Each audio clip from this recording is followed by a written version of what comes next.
Welcome back guys, this is JT at X Science, and today we are going to talk again about Planet X, also known as the Nibiru catalyst. Now for those of you who are new to the subject, Planet X is a supposedly hypothetical planet that belongs to our solar system but lies even beyond Pluto. The planet is often associated with the ends of time on Earth, because many sources, from the ancient Sumerian to a woman who claims to have aliens implanted in Winterset, confirmed it. And it is said to be coming in close contact or on collision course with our planet Earth in the early 21st century, which is now. There are increasing indications that Planet X is more than a hypothesis, and it is indeed moving in the precise direction toward the Earth. Many people have long held the belief that governmental bodies such as NASA, the Pentagon, the CIA, and even big companies like Google are aware of this incoming planet. Recently, this belief has gained considerable weight when NASA finally publicly announced that there are mathematical evidence of another planet lurking far beyond our dwarf planet Pluto. NASA said that there had, until then, been no direct evidence, and the claim was only based on observations of gravitational influence on a group of celestial objects that is known to science as the extreme Neptunian objects. These objects orbit our sun and they are beyond Neptune. The thing is, what NASA said wasn't new. Even before Neptune was discovered, astronomers with our modern equipment has already speculated that a massive cosmic body existed beyond Uranus. Such speculations is made upon observations of the very elongated orbits of Uranus. And indeed, when Neptune was discovered, it was said to be too small for its gravity to distort Uranus' orbit that much, and Neptune's orbit itself seemed distorted. In other words, there have long been mathematical evidence, and NASA stated, that Planet X exists. The ancient Sumerians also reported this in their ancient writings, in which they drew 12 planetary objects. 2 of these 12 are the Sun and the Earth Moon, and the 10 left are likely to be the planets of our solar system. In other words, since that time, they already know that there is one more big planet in the system, and so there are 10 in total, not 9. And if we don't count Pluto, which might have also been too small for the Sumerian to notice, there could be even 2, not 1. Planets looking beyond Neptune. And so I'm not convinced that NASA still only have a hypothesis. In fact, they first mentioned the possibility of Planet X in the 1980s and never talk about this again until this report. That is weird to me, and the hypothesis I'm proposing is that they have always known about it, but they let the public know about it one step after they do, in order to prevent chaos, or simply to protect their interest. Anyway, back to Planet X now. It is said that the mysterious planet is at the moment sending waves of charged plasmatic energy particles through our solar system. Our magnetosphere recent data suggests this. The flow of energy causes anomalies in the magnetic activities and affect the magnetic core and flow of the Earth, resulting in catastrophic changes in the planet's climate. And we all know that climate change is real. It's happening without a single doubt, and it's definitely not a hoax invented by China, like Trump said it. Not only climate change, as in storms and droughts, till 1990, there have also been records showing a burdensome rocketing in seismic and volcanic activities.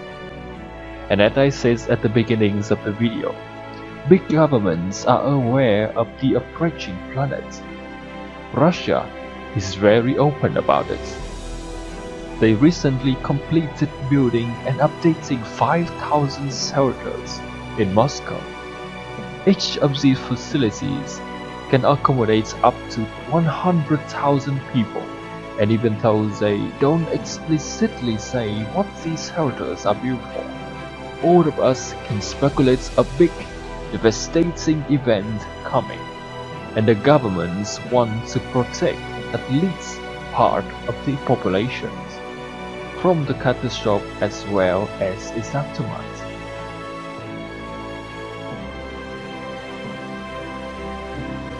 The United States is estimated to have at least 150 underground facilities for whatever reason. And according to a leaked official source, there is a whole city under Denver Airport. Guys, we are talking about not a shelter or a base, but a whole entire underground city. As far as I know, the United States is not yet overpopulated to the point where it needs underground city, so there must be something coming, and the cities are to protect the privileged from the catalysm. Also, these facilities are reported to have been started since the 1990s. Coincidentally, when NASA first announced a planetary object exists beyond the known planet. What is weird is that a short time after this announcement, NASA itself denied it and hence all the cover-up's accusation. Of course, this information will not be available all over the internet for fear of social instabilities and economic breakdown. So if you research into this, there will be a lot of versions of information and distortion and made-up story. Meanwhile, it seems that the Vatican hierarchy is maintaining its eyes on the sky with a sophisticated telescope located high in the mountains of Arizona. NASA is also watching. Do you guys know the Hubble telescope?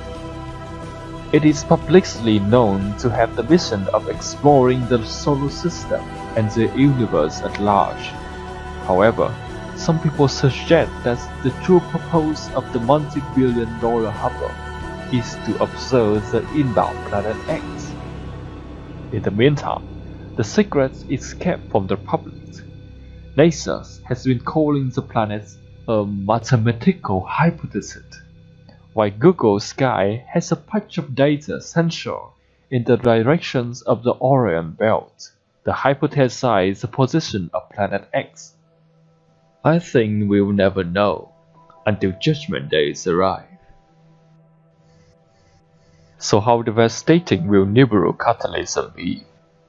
Well, the consensus by many is that when Planet X passes by us, the gravitational and magnetic consequences will be unimaginable. After all, it is estimated to be 10 times bigger than Earth. We will experience cataclysmic climates and seismic events at scales far beyond what we have been going through these recent years. This event will immediately annihilate 2/3 of the world population, while those who survive the initial impact will perish over time because of starvations and exposure to abnormal magnetic and cosmic elements. How many will be saved by the big power shelters, and for how long, is of course unknown to most of us. I think NASA has a very good idea of how this object is coming, and how big a threat it is to our civilizations and all life on Earth. And it is possible that this is not the first time Planet X comes into contact with Earth. Scientists propose that Planet X could take at least 10,000 years to make a full orbit around the Sun. This, combined with the records over the age that we have of lost civilizations like Atlantis or Lemuria, shows that it is very possible that Planet X has devastated the Earth before. The good thing here is that life survived properly multiple times. Now I'd like to go back a bit to the Hubble's telescope. I said before that the Hubble's true purpose might have been to keep an eye for the incoming planetary object. An interview with the Hubble Insider on the 6th of June 2016 from Skywatch Media state that this could really be true, and Planet X might not be a single planet, but a whole planetary system of 7 planets and moons and dust clouds, and the center of it is likely a small sun. This insider told us that he saw this mysterious system through the Hubble. Moments later, the signal got cut off, the data were encrypted, and that was the end of any transmission. Now, please listen to the interview. Most people aren't aware of it, but there was a scientific storm in America all through the late 50s about this thing out there in space, because the astronomers were all watching it, and that was back when they weren't afraid to talk about it. It was in the science magazines. I mean, I had a subscription to, like, Popular Science, and hell, it was on the front cover of the magazine one day in, like, 1961. And I was really excited when I saw it, because here's this giant red planet on the horizon of the California coast, and a humongous tidal wave coming in towards the coast. And having grew up in the mountains of the Sierras, and this thing in the magazine, it said this tidal wave coming in was going to be at least 3 miles high. And I went in and showed it to everybody in the house, and they laughed, and they said, "Look, it says right here, there's nothing to worry about. It won't be here for another 50 years. Hey, guess what? That 50 years has came and gone. And this baby's out there in the sky. They've been watching it. I watched it. And I can tell you, this thing has got so much trash coming around it. You know how we live in a solar system? We've got 9 planets and a big sun. This thing has got 7 planets and its own sun. The years as it went by and we watched it, it got bigger and bigger and bigger. And then finally, about 2008, we could see this thing like it was across the street. And we could see that it was a blazing hot ball of fire, giving out sparkles of red iron oxide dust for thousands of miles in every direction. And you could see the planet circulating it. Now, I'll tell you one thing that I really am nervous about. I think this thing's got a planet like ours circling it. This is its own solar system. We're about to have a solar system come through the middle of our solar system. This can't be good. But unfortunately, it looks as though that's what's going to happen. We were looking at asteroids right close to this thing. There's asteroids that are floating around right near the, that are orbiting the main sun itself. These things appear to be about 500 miles across. This thing looks like a giant red teardrop-shaped dust cloud. And you can see, once if you're able to see it up close like we did, you can see every speck out there. Now, these CIA people that I know say that we're not going to be that close to it when it goes past us. They're saying that in order to attain breakaway speed, when it comes up around the backside of the sun, its speed will at least double, possibly more, which will put it here earlier than everybody is saying it will, and that this thing will probably be about 20 million miles from us when it crosses in front of us. And then as soon as it flips us upside down, we're going to go into its debris field. These CIA guys told me that this pole shift will probably happen from start to finish in around 28 minutes. That doesn't give you a lot of warning. When you see that thing out there in the sky, you're going to have to run as fast as you can to your underground facility, because this is going to happen so fast. Now, see, here's another thing nobody's talking about. You've got this giant iron planet that they say is 47,000 miles across, getting ready to come up past us.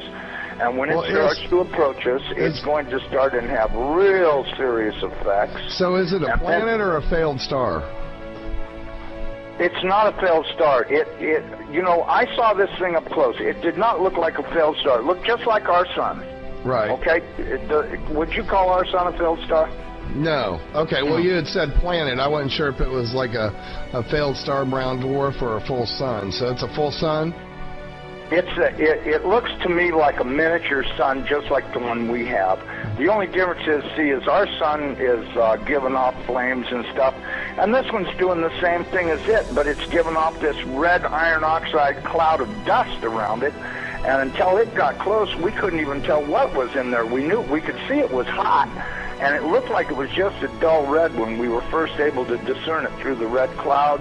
But as it approached, it started to become more apparent that this thing is just orange hot. Right. And it's got this enormous, and I mean enormous, at least 50 or 100,000 miles on each side of it, this red dust cloud that goes all the way around it. I know when we were watching it, as it started to make the upward swing to approach behind our sun, it was amazing. The red dust cloud settled down. Instead of being round, it started to settle down into a V, like wings, upside down wings. Right. And I thought, boy, I wonder if that's where the ancient Sumerians got the idea this thing had wings, because, you know, centrifugal force is a funny thing. When it comes back up around the planet, when we see it in the sky, my guess is it's going to look like it's got wings, because centrifugal force is going to be pulling the red iron oxide dust and particles out to one side. This thing's going to look like a big red dragon, exactly like all the ancient Sumerians and the Chinese and all the rest of them that had documented this thing's passing before. It didn't look like a white ball or a snow cloud or nothing. It looked like a big red iron oxide dust cloud with a superheated star in the middle of it. And I mean, you know, and that's what we've seen. So, you know, I don't care what anybody else says. There's a possibility. There's more than one thing out there. You know, I watched it through the Hubble Space Telescope, and when this thing looked like it was across the street, the Hubble got cut off and they encrypted it, and that was the end of any transmissions we had to watch. And we know that the Hubble, in order to be in the shadow of the Earth, had to be at an angle, and so that meant it was looking downward, and this thing was coming up underneath of us. And I tell you the honest to God truth, I personally think this thing is real close to us right now. But, you know, that's just my general feeling that, you know, and I'm a pretty psychic guy. I have the feeling that this thing is right close by and that we're going to see it any time. Okay? Because, listen, they've known about this thing forever. And I mean, they've known about it forever. I mean, if I read about it in a science magazine in 1961, that tells you that, I mean, it's only 1,800 years away. How could they not be able to see it when it came around the backside of the last sun and headed this way? Right, right. You have to know they've been watching it, because if you know, Carl Sagan was showing stuff that they took with their old telescopes that was billions and billions of miles away.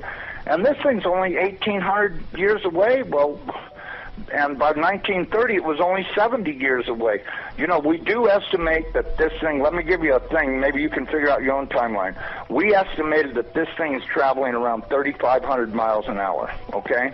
Okay. That was our estimate of its speed. Now, it has been picking up speed, and that's the reason why we think it's going to arrive early, because when it comes around the backside of the sun, it's got to double that speed in order to attain breakaway speed to leave the sun and not wind up orbiting it. It's never orbited the sun in the past that we know of, so that means that it's going to have to attain breakaway speed to head back out into space.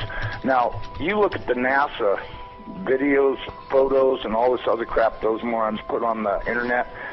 This thing is coming in. It's going to, as soon as it goes around the top of the sun, it's going to go back out into space. Right. And it's going to do this really fast. When it goes past us, it's going to go past us so fast that we'll almost have no time to get ready. That's my opinion, but, you know, just drawing it out on paper a few times and thinking about it, and I went, you know, if this thing picks up enough speed to make breakaway speed, then that means it's going to come past us. You know, this thing, according to what I was told, is that this thing is approximately 47,000 miles in diameter, you know, 4 or 5 times the size of the Earth, and it'll come past us, and we won't have a lot of warning, and we won't get to see it in the sky until it's on us.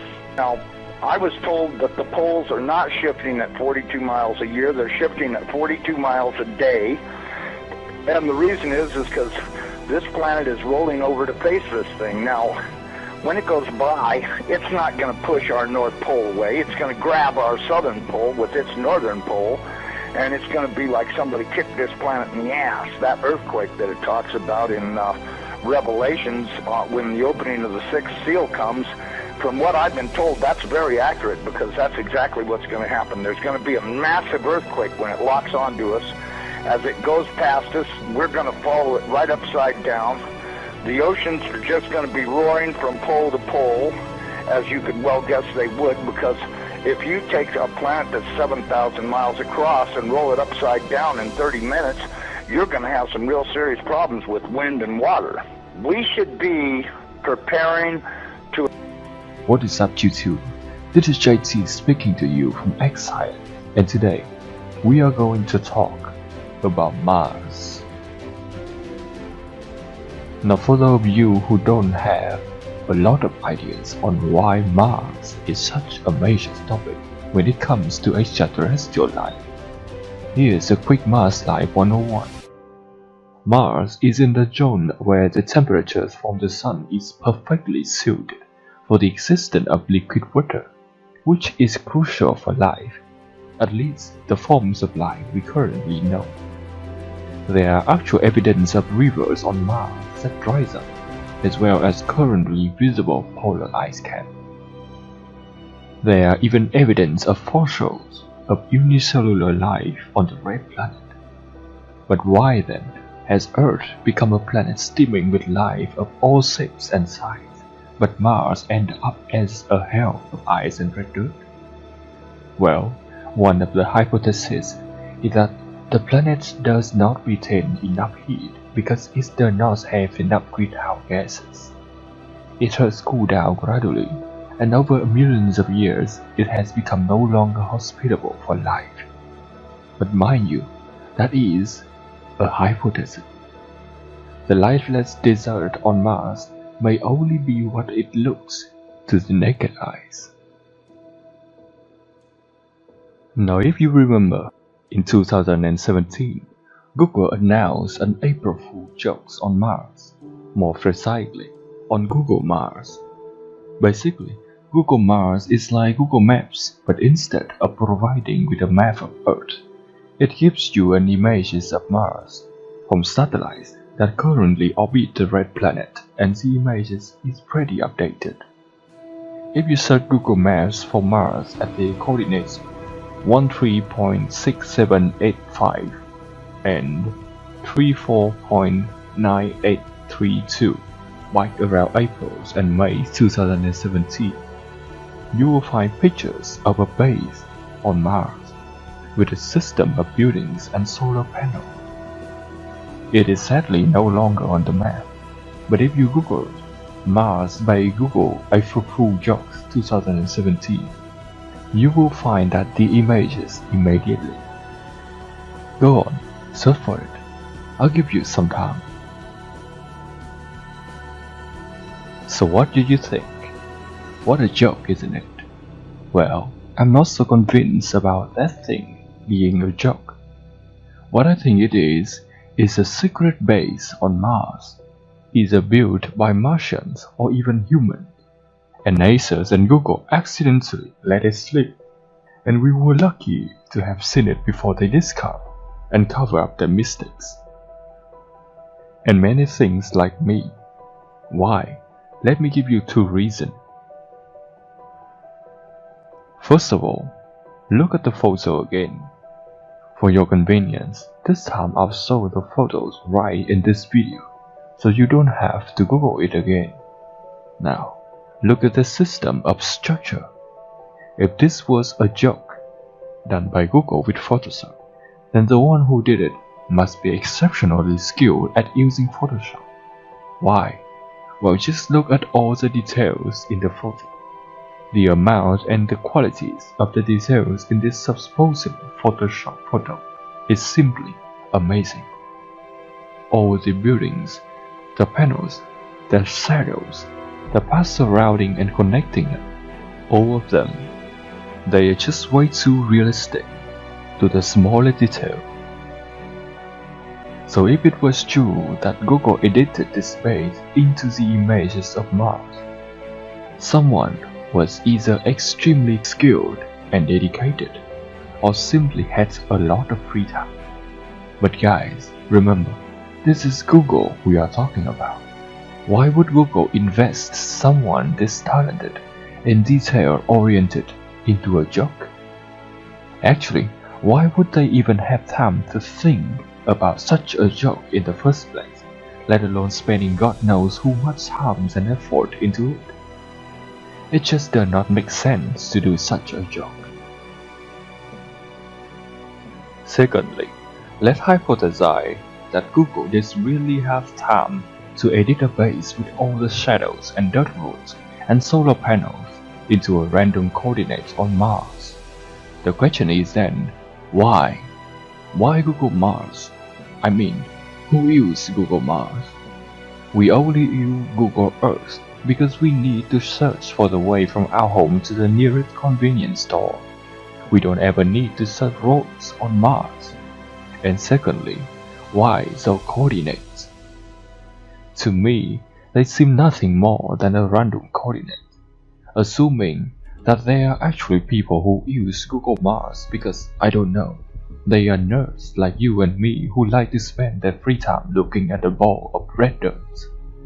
Anyway, the point that I'm trying to get across here is that Mars is a whole planet, and putting a Photoshop base onto a random positions on a planet is not very attention-catching for a joke.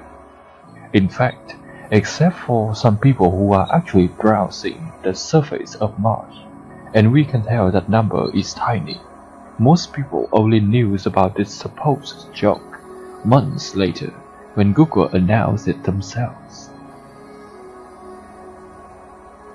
So, weird much? The biggest tech giants on the planet had so much free time and human resources that it made a super fine joke on a place where virtually nobody cares to look. Not to mention Mars is steaming with rumors and even actual evidence of life. Also, since Mars is so Earth-like, there are actually a lot of ambitious projects aiming at making it once again hospitable to life. So could this be one of job projects, and the authorities are hiding it from us, but for some reason they accidentally missed one spot and had to come up with this joke to cover up? Maybe as I'm talking to you, dozens of bases are functioning on Mars, transforming the planets to host the rich and the powerful from, I don't know, a future threat that the public is not allowed to know because security reasons. Another possibility is that life on Mars never went completely extinct. They evolved, maybe at a scale much smaller than their counterpart on Earth, but they evolved anyway. And this is one of the solid evidence, and NASA simply do not want people to know about their existence. Or maybe, yet again, the real authorities behind all the presidents and nation states that we see, be it Illuminatis or whatever, wanted to pull another social experiment to see how we would react in the face of extraterrestrial life. Remember the Hawaiian incident earlier this year, or the false ballistic missile alert? One of the conspiracy theories about it was also that it was an experiment to see how people would react in the face of unavoidable doom. You can search the channels and learn more about the Hawaii incident if you want, because I have one talk about it. Back to Mars, I repeat once again, I really don't believe that this could be a joke. It's just too pointless and too time-consuming to be a joke, and nobody even knows about it until it was publicly announced that there was a joke on Mars. I have to say this again because it really is unbelievably and obviously pointless.